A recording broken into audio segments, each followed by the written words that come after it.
সকাল সকাল সবজি বাজার করতে চলে আসলাম আর প্রথম শীতের পালং শাক খাবো। করছো ওখানে? ওখানে কি হচ্ছে তোমার? এখন রাতে রান্না বান্না করব, তো দেখিয়ে দিই আমি কি কি রান্না করব। মাশাআল্লাহ, দেখতেই পাচ্ছেন খুবই সুন্দর হয়েছে কিন্তু।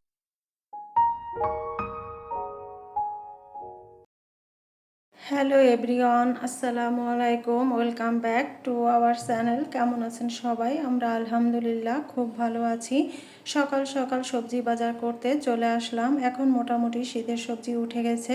আমাদের বাসার নিচেই বেশ কিছু ভ্যানে টাটকা সবজি বিক্রি হয়। তো আজকে আমি এই আঙ্কেলের কাছ থেকে সবজি কিনেছি। কি কি সবজি নিয়েছি অবশ্যই দেখাবো বাসায় গিয়ে। আর হ্যাঁ, প্রথমে আমি শাক কিনে নিয়েছি। আমার সবজি কেনা শেষ, এখন আমি বাসায় চলে যাব। এখন খাবার গরম করে নিচ্ছি, আপনাদের ভাইয়াকে অফিসে টিফিন দিয়ে দেবো আর সকালের খাবারটাও দিয়ে দেব। তো এখানে আমি গতকাল রাতে যে তরকারিটা রান্না করেছিলাম সেই তরকারিটাই গরম করে নিচ্ছি। এখানে আমি আপনাদের ভাইয়া দুপুরে লাঞ্চ রেডি করে দিচ্ছি। সে চলে যাবার পর আমিও হালকা কিছু খেয়ে বাজারগুলি গুছিয়ে নেব। আর আয়ন বাবাকে তো আগেই খাইয়ে দিয়েছি। গতকাল রাতে যে সেমাইটা রান্না করেছিলাম এখন আমি বসে বসে খাচ্ছি, আর পাশে আমার ছেলেও আছে ঘোটা দেওয়ার জন্য। সকালে আমি বাজার করতে গিয়েছিলাম, সবজি বাজার। তো আমি কি কি বাজার করেছি সেটা আপনাদেরকে একটু দেখাই। এখানে আমি ঘি কাঞ্চন শাক এনেছি। এটাকে আমি আগে জানতাম ডাঁটা শাক, কিন্তু এখন শুনি এটাকে নাকি ঘি কাঞ্চন বলে। তো লাল শাক এনেছি আয়ন বাবার জন্য। আর প্রথম শীতের পালং শাক খাবো, পালং শাক আনছি। আর এখানে আনছি আমি উচ্ছে এনেছি, তারপর পাতাকপি এনেছি, শীতের সবজি। এখানে পটল এনেছি, এখানে ঢেঁড়স এনেছি, কাঁচামরিচ এনেছি, আর এখানে লম্বা বেগুন এনেছি ভাজি করে খাওয়ার জন্য, আর একটা ফুলকপি এনেছি। এই ছিল আমার বাজার। এখন বসে বসে মরিচের বোটাগুলো ছাড়িয়ে নিচ্ছি। মরিচের বোটাগুলো সব ছাড়িয়ে নিয়েছি। এখন আমি মরিচের এই বক্সের উপরে আরেকটা টিস্যু দিয়ে দেব। সেই ক্ষেত্রে মরিচগুলো আরও বেশি দিন ভালো থাকবে।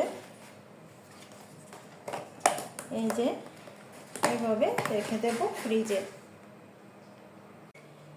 এবার শীতে প্রথম পালং শাক খাবো। এক আটি পালং শাক নিয়েছে মেবি 20 টাকা কি 25 টাকা নিয়েছে, কিন্তু এখানে কিন্তু বেশি না, খুব কমই। যে আপনারা বুঝতে পারছেন কিনা জানি না, খুব কম পরিমাণেই আছে। তো ভাবলাম যে নতুন শাক কিনে নিই। আর আমি পছন্দ করি পালং শাকটা, আমার খুব ভালো লাগে। মাছ দিয়ে রান্না হোক বা ভাজি হোক, আমার দুইটাই আমার পছন্দ।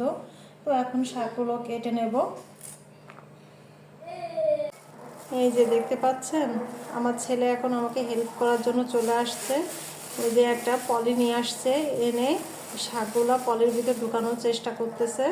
ও দেখছে যে আমি এভাবে শাক বেছে পলিতে করে রাখি এবং ফ্রিজে রেখে দেই, তো সেটা তার মাথায় ঢুকে গেছে। এখন আমি শাক বাছতে বসলে সে এটাই করে।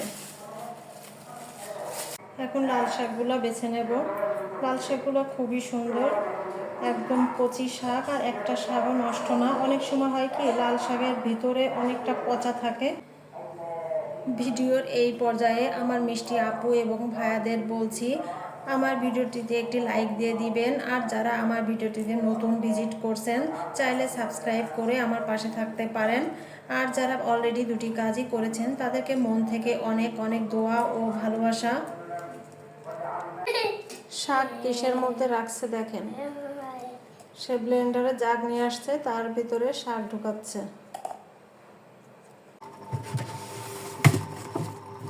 শাক এবং মরিচ বেছে নেওয়া তো শেষ, এখন আমি এই যে ফ্রিজে রেখে দিচ্ছি।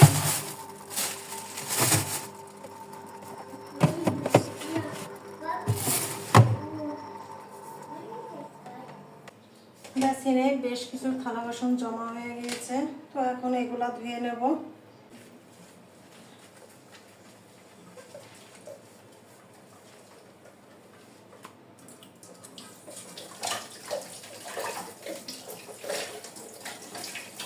করছো ওখানে? ওখানে কি হচ্ছে তোমার বাবা? ওখানে অনেক রোদ, আসো ভিতরে আসো। আসো মামি, আসেন আসেন ভিতরে আসেন। ওরকম করে না শোনা, সি আমাদের বকা দিবে। তাড়াতাড়ি আসো, আসো আসো না। ওরে বাবা, আরো আনন্দ লাগছে আসার কথা বললে। আসো। আমি এখানে ঘর ঝাড়ু দিচ্ছি আর আয়ন বাবা বারান্দায় দুষ্টামি করছে। একটু পরে দেখতে পাবেন সে ব্যথা পেয়ে কান্না করছে। তো আমি তাকে বলছি তোমাকে ওখান থেকে আসতে বলছি, তুমি আসোনি, এখন আমি তোমাকে কোলে নেব না। সে আরও বেশি করে কান্না শুরু করছে। কি আর করা, তাকে আদর করে তারপর আবার শুরু করলাম কাজ। এখন সন্ধ্যার সময় আয়ন বাবার জন্য সুপি নুডলস রান্না করেছি, তো এখন সেটাই তাকে খাওয়াই দেবো।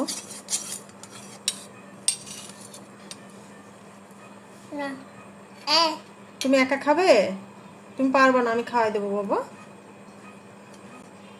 এখন রাতে রান্না বান্না করব, তো দেখিয়ে দিই আমি কি কি রান্না করব আজকে। এখানে একটু মাংস নিয়েছি, মাংস রান্না করব, আর পালং শাক দিয়ে এই মাছটা রান্না করব। আলু কেটে নিয়েছি মাংস দেওয়ার জন্য, আয়ন বাবা এবং তার বাবার জন্য আমাকে আলুটা রাখতেই হয়। এখানে মাংসের জন্য পেঁয়াজ কুচিয়ে রেখেছি, এখানে মাছের জন্য পেঁয়াজ আর রসুন কুচিয়ে রেখেছি, আর এখানে মাংসের জন্য আমি মশলাটাকে পেস্ট করে নিয়েছি। আচ্ছা, দুপুরে যে পালং শাকটা আমি বেছে রেখেছিলাম সেটাকে আমি ধুয়ে নিয়েছি মাছ দিয়ে রান্না করার জন্য। তো এই ছিল আমার রান্না বান্নার আয়োজন। এখন আমি রান্নাটাও শুরু করে দেব। চুলায় আমি দুটি কড়াই বসিয়ে দিয়েছি, এক পাশে মাছ রান্না করে ফেলবো আর এক পাশে আমি মাংসটাকে রান্না করে ফেলবো।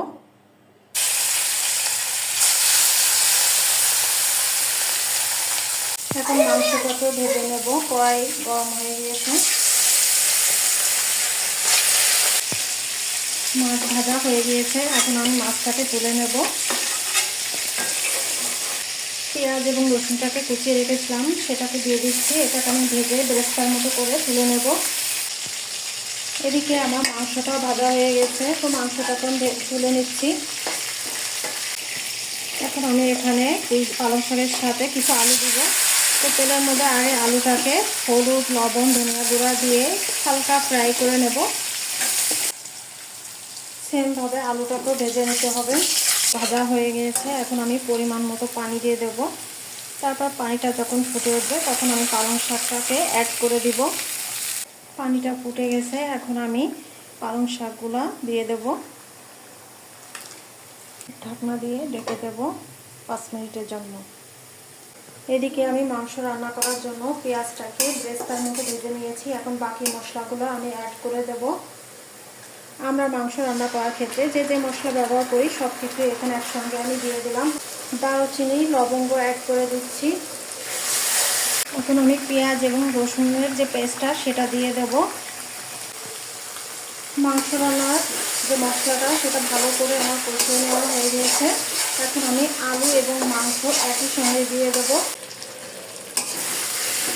এখন আমি পরিমাণ মতো পানি দিয়ে দিচ্ছি, যতটুকু পানি দিলে আমার মাংস এবং আলুটা সিদ্ধ হয়ে যাবে। আমার পালং আলু দিয়ে মাছ রান্না শেষ, এখন আমি মাছটাকে নামিয়ে নেব। মাংসটা আমার সুন্দর করে কষিয়ে নেওয়া শেষ, এখন আমি ঝোলের জন্য পানি দিয়ে দেবো। আমি একটু ঝোল বেশি রাখবো কারণ আমি চিতই পিঠা বানাবো, তো চিতই পিঠার সঙ্গে খাওয়ার জন্য তো একটু ঝোল লাগবে। এখন আমি গরম মশলা পাউডার দিয়ে দেব।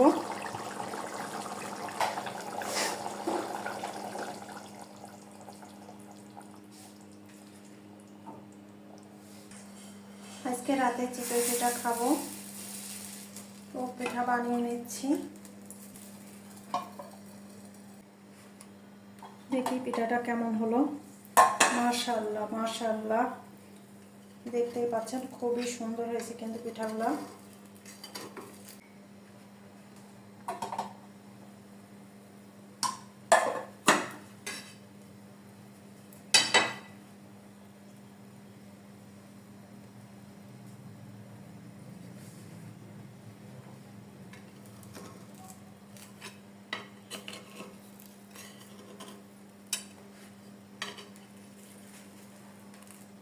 খুব সুন্দর হয়েছে পিঠাগুলো।